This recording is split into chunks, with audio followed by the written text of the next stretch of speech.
नमस्कार, मैं हूं संजय पांडे और इस वक्त हम मौजूद हैं इको गार्डन पे, जहां पे बहुत बड़ी संख्या में यहाँ पे जो शिक्षक हैं वो बैठे हुए हैं।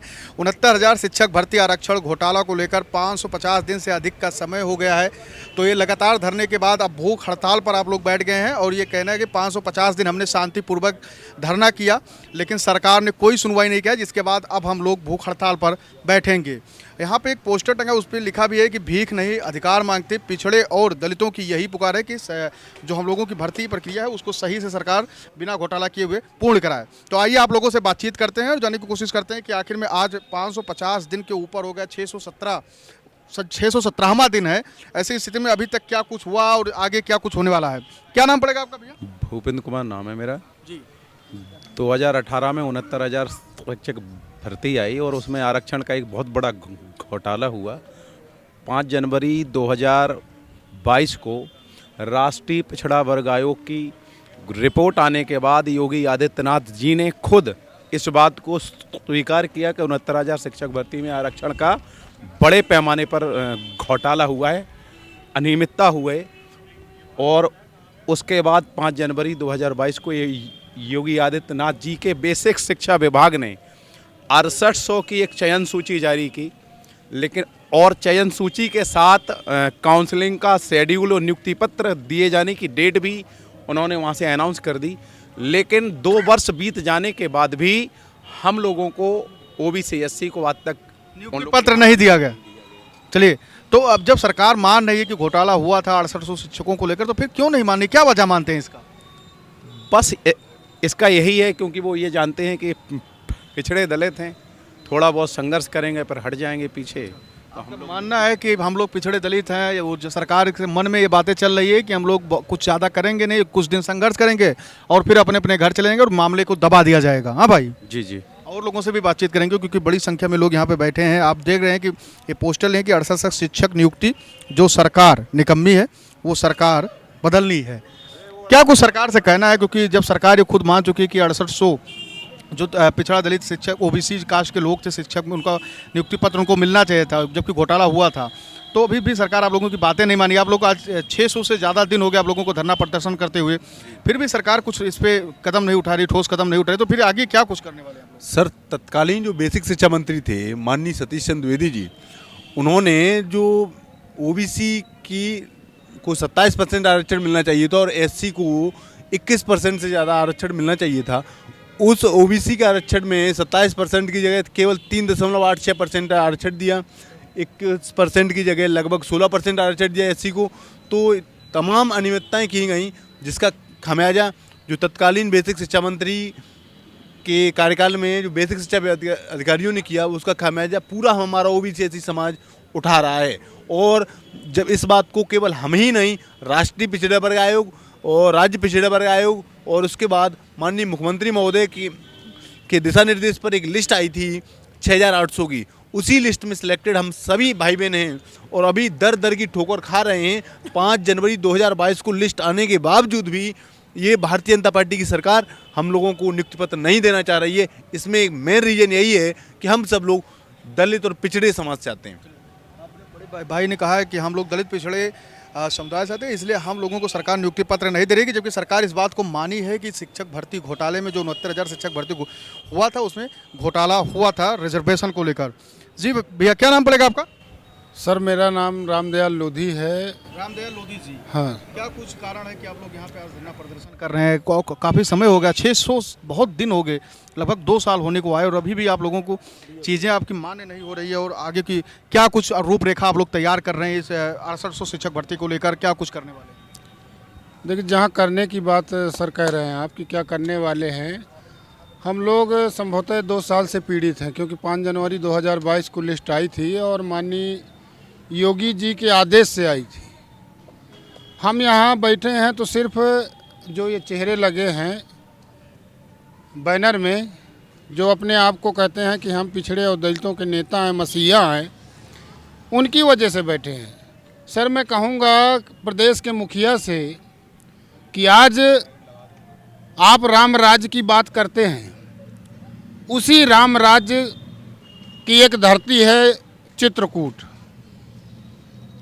कहते हैं कि चित्रकूट में प्रभु श्री राम 14 वर्ष के वनवास में 11.5 वर्ष उन्होंने वहाँ बिताया था। मैं उस धरती से हूँ सर। लेकिन क्या रामराज ऐसा है कि आज मैं लखनऊ की धरती में पिछले 2 साल से यहाँ बाहर एक शिक्षक के पद के लिए रोडों पे सड़कों में भटक रहा हूँ? क्या यही रामराज हो सकता है? मैं संदीप सिंह जो मेरे समाज से हैं सर, मेरे समाज से संदीप सिंह हैं और वो हमें न्याय नहीं दिला पा रहे हैं। केशव प्रसाद मौर्य जी वो न्याय नहीं दिला पा रहे हैं। अनुप्रिया दीदी वो न्याय नहीं दिला पा रहे हैं। राजभर जी हमें न्याय नहीं दिला पा रहे हैं।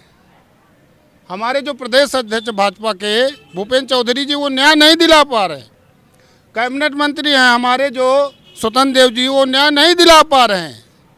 आखिर न्याय नहीं दिला पा रहे हैं तो आप लोग सब लोग एक साथ मिलकर बैठकर एक मीटिंग करिए और ये तय करिए, आप यहाँ आइए इको गार्डन में और हमारे साथ मिलकर कह दीजिए कि हम आपका न्याय जो आपकी नौकरी है उसको नहीं दिला पाएंगे तो हम लोग खुशी खुशी अपने घर चले जाएंगे। भाई साहब का बड़ा आरोप है सरकार के ऊपर कि बहुत सारे हमारे जो जाति के नेता हैं, हम लोगों के समाज से जुड़े हुए नेता और हमेशा हम लोगों के न्याय के और हक की लड़ाई लड़ने को तैयार रहते हैं, वो लोग आज हमारे हक की लड़ाई नहीं लड़ रहे हैं और न्याय दिला पाने में सक्षम लोग हैं। तो और लोगों से भी बातचीत करेंगे। जी भाई साहब, हम लोग यहाँ पिछले 617 दिन से निरंतर धरने पर बैठे हैं। बैठे इसलिए हैं कि उत्तर प्रदेश की योगी सरकार ने 69 शिक्षक भर्ती में आरक्षण घोटाला करके ओबीसी एससी समाज के 600-800 लोगों को नौकरी से वंचित कर दिया और हम लोगों की जगह उत्तर प्रदेश के मुख्यमंत्री ने अपनी जात बरादरी के लोगों को नौकरी दे दी। इस चीज़ के लिए आप लोग विद एविडेंस देख सकते हो। ये 29 अप्रैल 2021 की राष्ट्रीय पिछड़ा वर्ग आयोग की रिपोर्ट है, जिससे देश के प्रधानमंत्री ये कहते हैं कि इसे हमने समान दर्जा दिया, रियल में दिया भी है। इस आयोग की रिपोर्ट को उत्तर प्रदेश के मुख्यमंत्री नहीं मानते। इस रिपोर्ट में दिया गया है कि जो दोषी अधिकारियों पर कार्रवाई कीजिए, जो छात्र पीड़ित हैं उन्हें न्याय दीजिए। उत्तर प्रदेश के मुख्यमंत्री दोषी अधिकारियों पर कार्रवाई इसलिए नहीं करते, दोषी अधिकारी उनकी जात बरादरी के हैं, वो भी ठाकुर समाज के हैं जिन्होंने घोटाला किया है। उत्तर प्रदेश के माननीय मुख्यमंत्री पर कार्रवाई नहीं करते। हम लोग को न्याय इसलिए नहीं मिलता कि हम लोग ओबीसी समाज के हैं, इसलिए इस राष्ट्रीय पिछड़ा वर्ग आयोग की रिपोर्ट का कोई अहमियत नहीं है। इसके बाद स्वयं उत्तर प्रदेश के माननीय मुख्यमंत्री ने कहा कि सरकार ने घोटाला किया है। 23 दिसंबर 2021 को उत्तर प्रदेश के माननीय मुख्यमंत्री जी के यहाँ से हम लोगों की मीटिंग हुई। उन्होंने ट्वीट कराया, चीफ मिनिस्टर ऑफिस से कराया, सीएम ऑफिस से कराया, गवर्नमेंट उत्तर प्रदेश से कराया और तत्कालीन शिक्षा मंत्री सतीश द्विवेदी, इन सब ने स्वीकार किया घोटाला हुआ है। उसके बाद जो तत्कालीन शिक्षा मंत्री सतीश द्विवेदी, उन्होंने भी प्रेस विज्ञप्ति जारी करके 24 दिसंबर 2021 को पूरे प्रदेश को बताया था कि 69 शिक्षक भर्ती में ऐसा घोटाला हुआ है, हम पीड़ितों को शीघ्र न्याय देने जा रहे हैं। उसके बाद 5 जनवरी 2022 को हम 6800 छात्रों की चयन सूची जारी की गई। 5 जनवरी 2022 को ये पहला फेज है, ये इसका अंतिम पेज है 6800 छात्रों का। लेकिन 5 जनवरी 2022 के बाद उत्तर प्रदेश के माननीय मुख्यमंत्री द्वारा मुख्यमंत्री बन गए। उसके बाद से आज तक हम लोग 617 दिन से धरने पर बैठे हैं। आज तक न तो हमारी यहाँ कोई अधिकारी, सरकार का जिम्मेदार अधिकारी हम लोगों की समस्या सुनने आता है, न ही सरकार हम लोगों को न्याय देने जा रही है।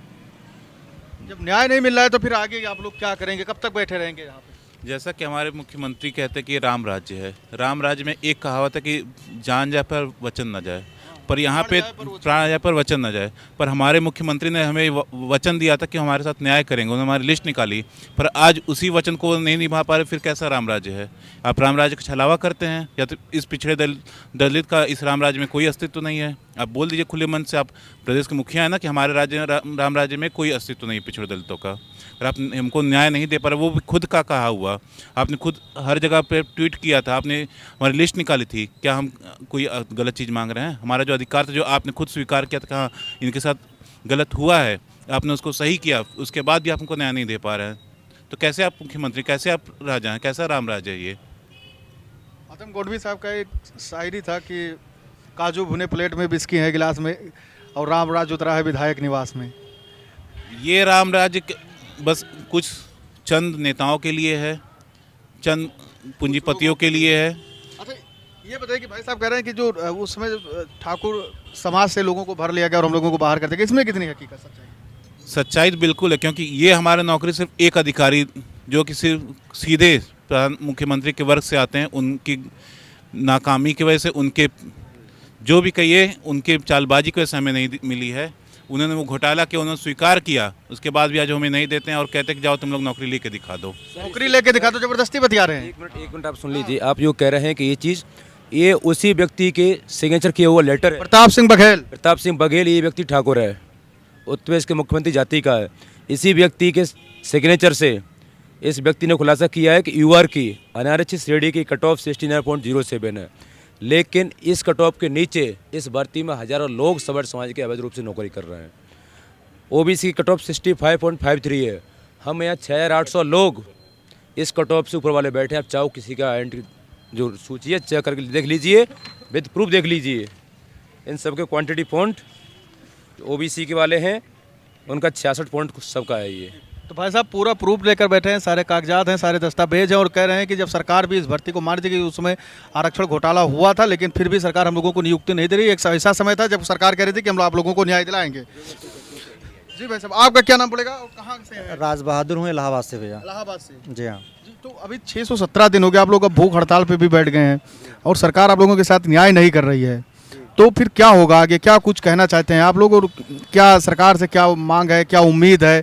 क्योंकि अब तो उम्मीद बची नहीं होगी, 617 दिन हो गए, अब भी आप लोगों को न्याय नहीं मिल पा रहा है, तो फिर आगे क्या कुछ रूपरेखा आप लोग तैयार कर रहे हैं और कैसे इस लड़ाई को आगे लड़ेंगे? जी भैया, थोड़ा सा मैं आपको दिखाना चाहता हूँ, कैमरा ले आइए।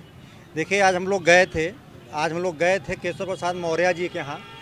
ये एक मौर्य अभ्यर्थी है 6800 का। आप देखिए इसको प्रशासन उनके सह पर, उनके आवास पर प्रशासन कैसे पीट रही है।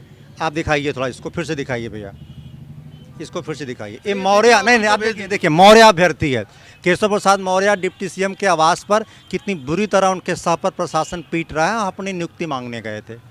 आपका सवाल था कि हमारी प्लान क्या है, मैं करूँगा क्या, आगे की लड़ाई कैसे लड़ेंगे आप लोग? बिल्कुल। ये देखिए कि माननीय हमारे जो मुख्यमंत्री जी हैं उनके ट्विटर हैंडल से दिखाइए।